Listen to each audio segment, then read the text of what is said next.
বাংলাদেশের ক্ষেত্রে যে সেকেন্ডারি সাপোর্ট সিস্টেম হচ্ছে মংলা। আমার ইনিশিয়াল অ্যাম্বিশন টার্গেট হচ্ছে যে 10 বছরের মধ্যে, হ্যাঁ আমরা বলেছি 2035 এর মধ্যে। Long term ambition, long term অ্যাম্বিশনের তো কোনো শেষ নেই। আমি আমি কিন্তু কোয়ান্টিটেটিভলি আমার অ্যাম্বিশনটা একটা কোয়ালিটেটিভ অ্যাম্বিশন, সেটা হচ্ছে আমি একটা নিজেকে গ্লোবাল ম্যানুফ্যাকচারিং হাব করতে চাই। তো কবে আমরা নিজেকে গ্লোবাল ম্যানুফ্যাকচারিং হাব বলতে পারবো, এটার জন্য আমার ইনিশিয়াল অ্যাম্বিশন টার্গেট হচ্ছে যে 10 বছরের মধ্যে, হ্যাঁ আমরা বলেছি 2035 এর মধ্যে। বাট আমি পোর্টের জার্নিটার কথা যদি চিন্তা করি, পোর্টের জার্নিটার অ্যাম্বিশন কিন্তু আমাদের নেক্সট 5 to 7 ইয়ার্স এর মধ্যে আমাদের এটা ক্লোজ করে ফেলা উচিত।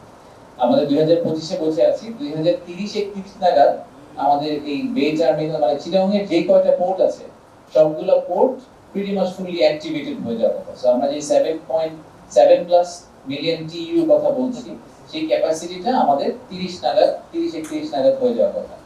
এখন তার পাশাপাশি যখন ইকোনমিক জোনগুলো যদি টাইমলি ডেভেলপ হতে থাকে, তাহলে আপনারা মানে একটা মার্ক চেঞ্জ দেখতে পাবেন উইদিন নেক্সট 5 ইয়ার্স। বা নিজেদেরকে এস্টাবলিশ করতে তো আরো অনেক সময় লাগে, কারণ নিজেদেরকে এস্টাবলিশ করার জন্য আপনাকে ওই কোয়ালিটি পারফরম্যান্স কনস্ট্যান্টলি দিতে পারতে হবে। আপনি যখন বলবেন, আপনি যখন প্রোডাক্ট প্রোডিউস করবেন এবং প্রোডিউস করবেন কনসিস্টেন্টলি, তখন আপনাকে 3 থেকে 5 বছর পরে হয়তো লোকজন বলা শুরু করবে। আপনার মনে আছে কিনা জানি না, 1990s এর দিকে চাইনিজ প্রোডাক্টকে আমরা বলতাম যে কোয়ালিটি খারাপ, ভালো না, কেউ কিনবে না। চাইনিজকে অলমোস্ট এভাবে একটা সিনোনিমাস ইউজ করা হতো না। এখন কিন্তু জিনিসটা কমপ্লিটলি উল্টে গেছে, বাট এই উল্টা তো ওভারনাইট মানে এটা আস্তে আস্তে হয়েছে। So we have to go through the same journey. আসসালামু আলাইকুম, আমার নাম রাশেদ চৌধুরী, আমি দৈনিক বার্তা পত্রিকায় কাজ করি। আচ্ছা, সো বাংলাদেশের প্রতিবন্ধকতা বড় কোডটা আমরা সরিয়ে রাখি। কোডটা সরিয়ে রাখলে আপনি একদম ফাংশনালি যদি চিন্তা করেন ফ্যাক্টরস অফ প্রোডাকশন থেকে, প্রথম ফ্যাক্টরস অফ প্রোডাকশন আমাদের জন্য যেটা আমরা সবসময় সেল করার চেষ্টা করি সেটা হচ্ছে লেবার। সেটা তো রিজলভ, আমাদের লেবার ইজ অন প্লেন্টি। দ্বিতীয় যেটা সেটা হচ্ছে ল্যান্ড। আচ্ছা, এখন ল্যান্ডের ক্ষেত্রেও কিন্তু আমরা ইকোনমিক জোন ইপিজেড যদি ঠিকভাবে, এখন যেহেতু আমরা জমি দেওয়া শুরু করেছি, কারণ বাংলাদেশের জমি খুব ফ্র্যাগমেন্টেড ছিল, জমি পাওয়া যাচ্ছিল না, সেটা আমরা মোটামুটি একটা স্ট্রাকচারে নিয়ে আসছি। এর পরেরটা হচ্ছে ইউটিলিটি সার্ভিসেস এন্ড ইনফ্রাস্ট্রাকচার। এই জায়গাটায় কিন্তু আমরা এখনো ফেল।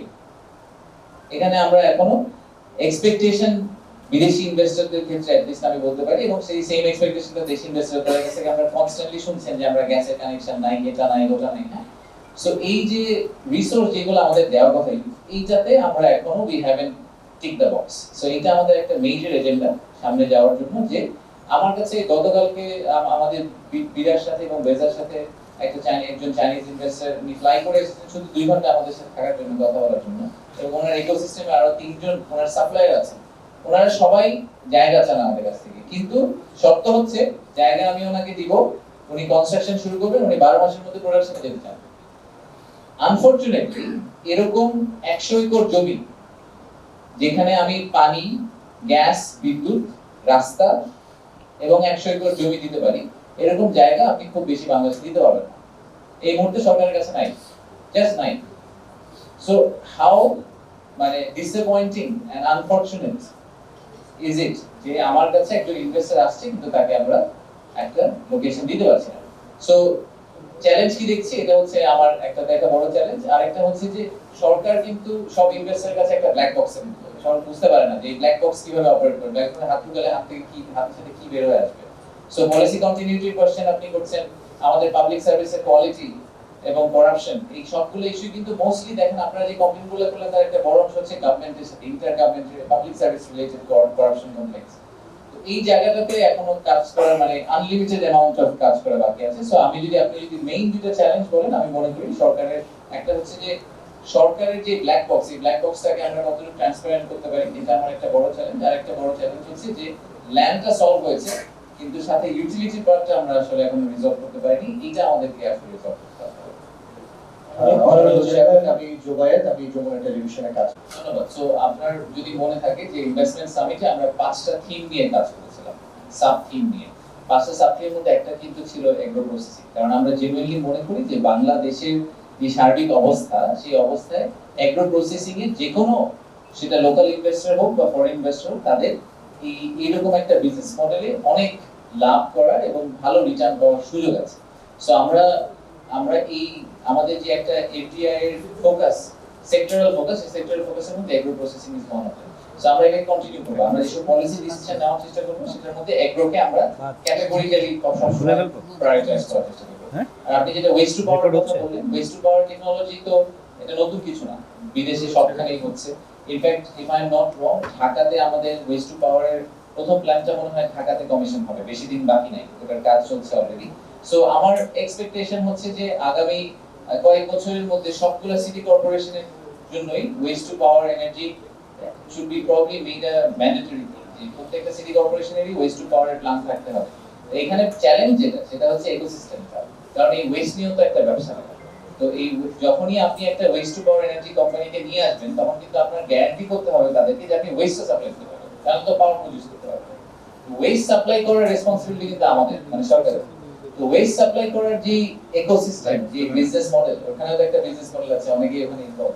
ওই জায়গাটাকে যদি আমরা ক্লিয়ার আপ করতে না পারি, তাহলে waste to power energy company এনে লাভ নাই। তো সেই কারণে এটাকে এক্সপেরিমেন্টালি যদি ঢাকাটা ঠিকভাবে কাজ করে, আমার ধারণা যে তারপরে আমাদের খুব দ্রুত চট্টগ্রাম সহ আরো বেশ কয়েকটা শহরে আমাদের এটাকে কপি করতে পারা উচিত। ধন্যবাদ।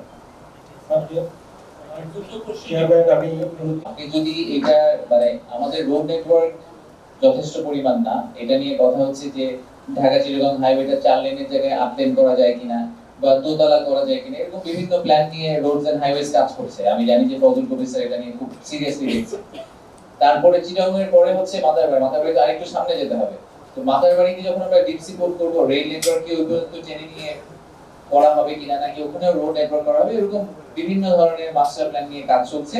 এটা একটা কংক্রিট পজিশনে আমাদের খুব দ্রুত চলে যেতে হবে, এটা আমি আপনার সাথে এগ্রি করি। আমরা এখন একটা কংক্রিট পজিশন নেই নাই। আরো বড় ভয় হচ্ছে যে সরকার বদল হয়ে গেলে আবার পজিশনটা চেঞ্জ না হয়ে যায়, যে রাস্তা একটু এদিক দিয়ে না গিয়ে একটু ওদিক দিয়ে গেলে আরেকজনের বাড়ির কাছে হয়ে যায়, এগুলো যাতে না হয় এটা আমাদের কিন্তু টেনশন করতে হবে। আর মাতারবাড়ির জন্য কিন্তু আলাদা একটা মিডি প্ল্যান, মানে মিডির একটা আলাদা গ্রুপই আছে যে ওটাকে প্ল্যান করা যাবে। সো আমি আপনার অরিজিনাল কোশ্চেনে ফেরত যাই, সেটা হচ্ছে যে ফেনীর মতো ইনসিডেন্ট হলে আপনি রেল নেটওয়ার্ক করেন আর রোড নেটওয়ার্ক করেন, ইট উইল স্টপ।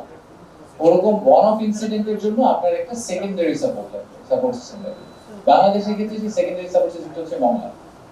সো মংলাতে কিন্তু এখন একটা বড় জেটি নির্মাণ করার কাজ চলছে, মংলাকে এক্সপ্যান্ড করার চেষ্টা করা হচ্ছে, এবং মংলাতে অলরেডি একটা ইপিজেড আছে।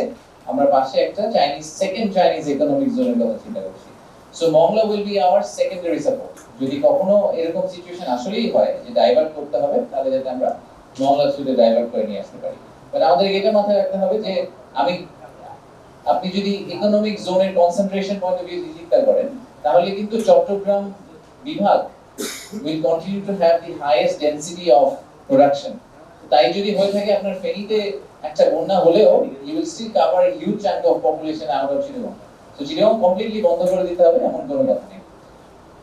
I hope I answered your question. আপনার সেকেন্ড কোশ্চেনটা আমি ভুলে গেছি। সেকেন্ড কোশ্চেন ছিল ওভারঅল আমাদের কোনো প্রজেকশন আছে কিনা 7.8 বিলিয়নে আমরা যাব, সেটা কিভাবে যাব, মানে আমাদের এক্সপোর্ট ইম্পোর্টটার এই বুস্টটা কোথা থেকে আসবে? 7.8 মিলিয়ন এ আমাদের আমরা যাব কিনা এটা নিয়ে আমি একেবারেই চিন্তিত না। কারণ হচ্ছে যে 2015 সালে আমাদের টোটাল এক্সপোর্ট আমাদের কারেন্ট এক্সপোর্টের অর্ধেক ছিল, ঠিক আছে? I think if I am not wrong that is the number, যে অর্ধেক ছিল।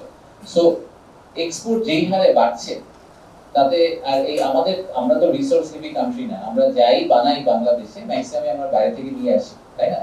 তো তার মানে হচ্ছে যে আপনি যদি কাপড় বানান আপনাকে তুলা নিয়ে আসতে হবে, সো আপনাকে ইম্পোর্ট করতে হবে, আবার আপনাকে এক্সপোর্ট করতে হবে।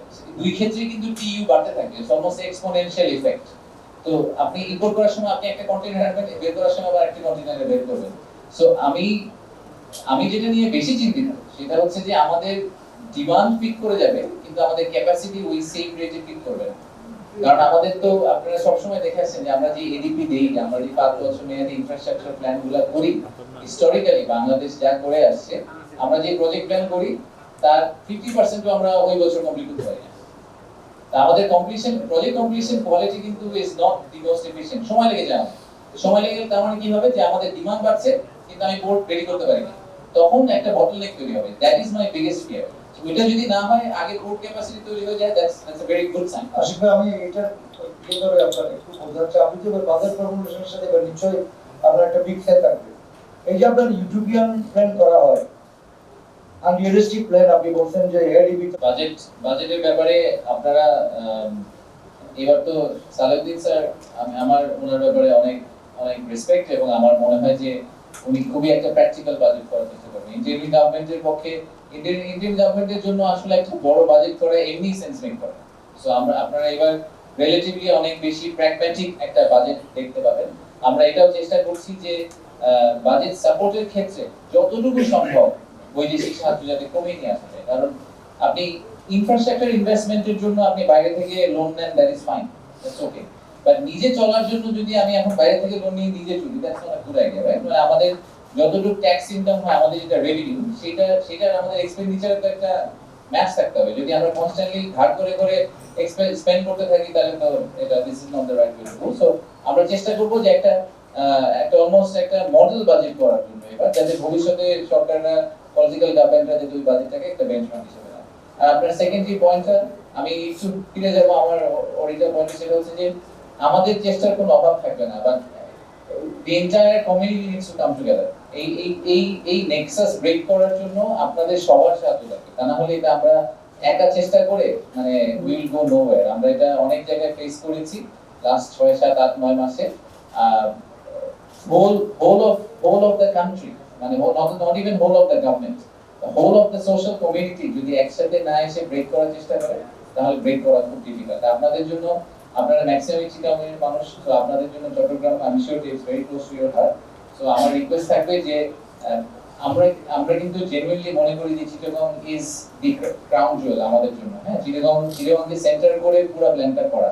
সো আপনাদের কাছে আমাদের রিকোয়েস্ট হচ্ছে যে আপনারা আমাদেরকে ওই সাপোর্টটা দিবেন, যে ন্যাশনাল ইন্টারেস্ট ফার্স্ট, এখানে individual interest anything else is irrelevant, বাকি সবকিছু সেকেন্ডারি।